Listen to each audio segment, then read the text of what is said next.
about this veteran with regard to his political history when dealing with these military debates? I think, as we said in the op-ed in the New York Times, Gordon Adams, Colonel Ike Wilson, and myself that appeared this morning in the online edition, that the political stunt that comprised sending the troops to the border was just that, a political stunt.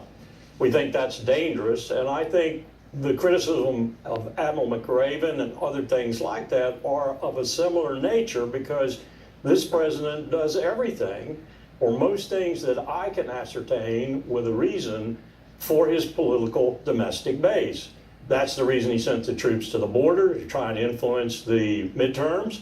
And that's the reason I think he's now attacking Admiral McRaven, because McRaven made some very derisive comments about his policy towards the media. Comments that maybe I don't agree with the degree of threat McRaven suggested, but I do agree that it'd be in the top 3 or 4 threats to our democracy right now: the destruction of the ability of the media to represent to the American people what its government is doing in their name, and to give them the truth and the facts about the media. Trump has been an absolute enemy of that concept of our democracy. So, I mean, McRaven was the chancellor of the University of Texas.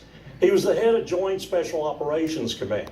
He is I don't know him personally, but for all intents and purposes, everything I've heard about him is he's of a high character, a high integrity. He didn't take political positions. He worked for the commander-in-chief he happened to serve at the time that the American people chose to put in the White House. He was an outstanding individual, is an outstanding individual. So for Trump to do this, again, it's a political stunt.